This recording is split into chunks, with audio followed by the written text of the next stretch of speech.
A polícia também procura 2 acusados de executar um homem em plena luz do dia em Padre Miguel. Essas são as câmeras de segurança que mostram o momento do crime. Você vai ver toda a ação. E aí no destaque, quem vai explicar pra gente é Jackson Silva. Boa tarde, Jack. Olá, Isabelle Benito, boa tarde a todos. Esse crime aconteceu, Isabelle, no dia 9 de agosto. Agora vão os nomes das pessoas envolvidas, tá? Primeiro da vítima, Valdir Reginaldo Pereira Júnior. Agora, Isabelle, as pessoas envolvidas no assassinato, segundo a polícia. Juliana Larissa de Paiva, ex-namorada da vítima. E também Edson Batista Pereira, o atirador. Daqui a pouco eu volto com mais detalhes sobre esse crime brutal, Isabelle Benito. Reportagem completa na tela, Jackson Silva. Nas imagens é possível ver o exato momento em que a mulher aborda o ex-namorado. Ela distrai a vítima. Repare que um carro para mais à frente. Um homem desce e vai na direção deles. É nessa hora que acontecem os disparos a queima-roupa. A vítima morre na hora. A mulher e o atirador voltam tranquilamente. Entram no veículo e vão embora. O crime acontece perto de crianças que voltam da escola e se desesperam. Valdir Reginaldo Pereira Júnior é assassinado às 2 horas da tarde do dia 9 de agosto desse ano. Segundo investigações, o casal responsável pela execução já está identificado.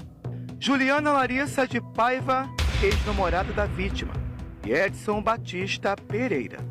Juliana seria filha de Edson e ela teve uma relação no passado uma relação abusiva no passado com Valdir. Possivelmente essa foi a motivação do homicídio. Segundo a polícia, Valdir e Juliana tinham um relacionamento conturbado. Houve uma medida protetiva contra Valdir. Ele chegou a ficar preso porque não cumpriu, mas depois foi liberado no dia 5 de julho. O caso foi investigado pela Delegacia de Homicídios da capital. A polícia descobriu que o carro usado no crime estava em nome de Edson, apontado como o atirador. Ainda segundo a DH, ele é sócio de uma empresa de segurança. Estranho. Agora sim, lembrando que a primeira informação era um casal, porque era um homem e uma mulher, devido às imagens. Mas confirmado, o Jackson vai confirmar, como disse já o delegado, que está ao vivo com o Jackson Silva, Dr. Robson Gomes, que pai e filha. Agora, minha questão é a seguinte, a questão da execução, já que ela teve um relacionamento com o cara, tem a ver com questão passional, mas o cara também tinha uma empresa de segurança, ou contrariou alguma coisa. Qual a motivação exata? Já dá para ter uma noção? Porque a polícia já apontou os executores, mas a motivação exata, porque confunde o âmbito em que eles têm, né, os apontados, com a questão da relação dela com a vítima. Boa tarde para vocês.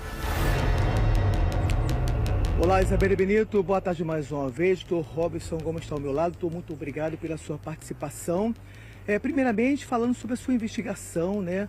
Parabéns para o senhor. As imagens foram fundamentais para identificar os assassinos e mostraram também que a Juliana fazia parte desse crime também, porque ela distrai a vítima no momento antes da execução. É positivo. No dia 9 de agosto aconteceu o homicídio, né? Então, policiais da DH partiram para a investigação. E através de câmeras de monitoramento, conseguimos ver a dinâmica toda do homicídio, né? O carro chegando, ela abordando a vítima e, detalhe, ela tem uma medida protetiva de afastamento. Ela solicitou ao juiz um afastamento de Valdir dela e ela se aproxima dele, gerando uma discussão entre os dois que possibilitou a chegada do autor para executá-lo, Valdir, né? Então se causou espécie na investigação. Outro detalhe é que após a execução, Juliana entra no carro do autor e foge junto com ele. Então esse detalhe também foi bem importante. Outra coisa que você falou, Isabelle, é com relação à motivação do crime. Ficou bem claro porque após a execução o autor falou assim: esse não vai bater mais em mulher. Então ficou bem clara a motivação do homicídio. Ou seja, passional, né, doutor? É isso. Agora, a gente está vendo ao fundo em que a pessoa, por ter essa medida protetiva dela em relação à mulher, ele não estava esperando, ou seja, uma execução. Por isso, uma facilidade. Mas me causa muito espanto os dois não terem noção de que a Polícia Civil do Rio de Janeiro ia chegar à autoria do crime. A questão de achar a impunidade é muito absurda diante de que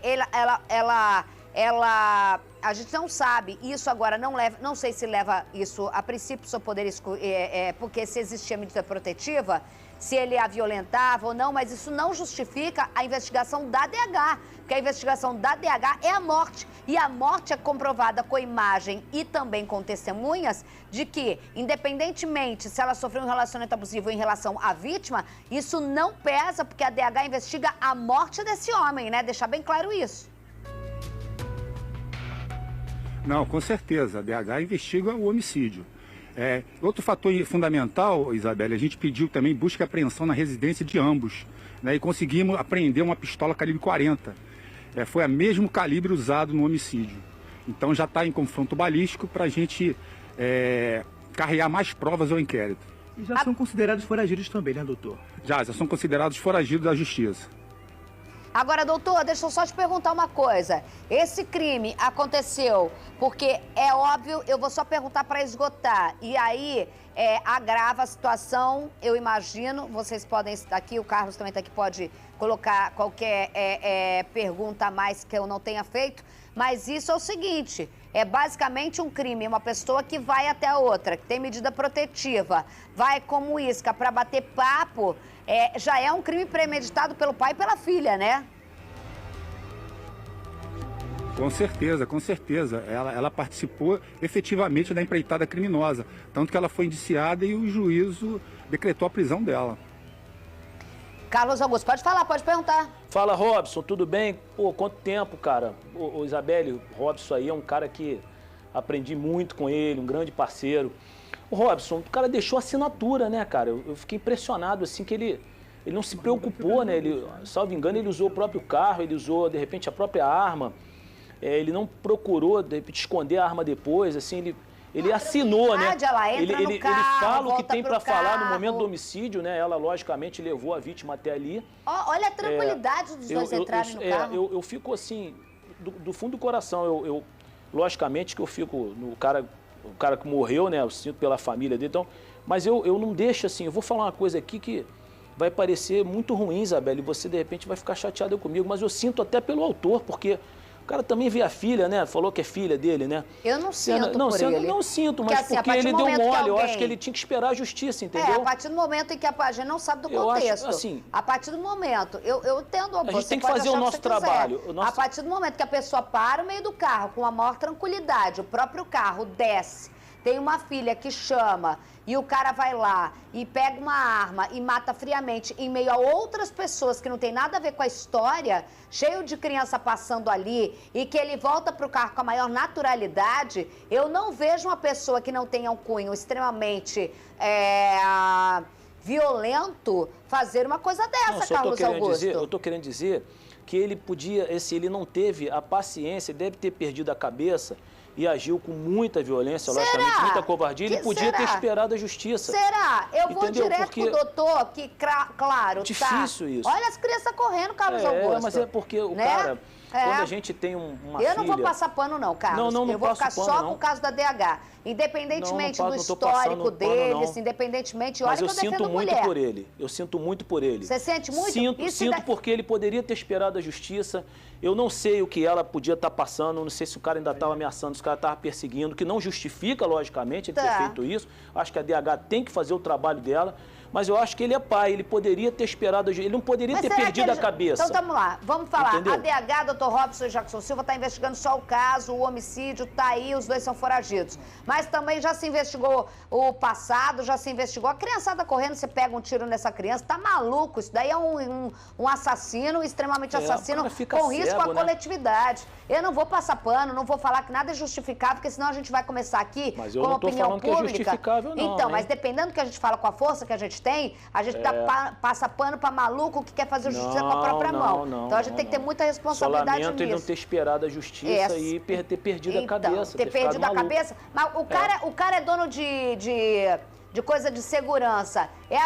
Ele já tinha algum histórico Segurança, antes. isso, Isabel. Ninguém do nada fica revoltado e tem coragem com essa tranquilidade. Uma coisa é você ter arma, tá aqui perto, a gente começa a brigar, você perde a cabeça. Não, mas outra também coisa tá errado. é premeditar. Também tá errado. Outra coisa é premeditar nessa frieza toda. Pra mim, esse homem não fez isso a primeira vez, não. Jackson. Pode ser. Isabel, vamos lá. Primeiro passo, ela pediu medida protetiva à justiça contra, né, a vítima.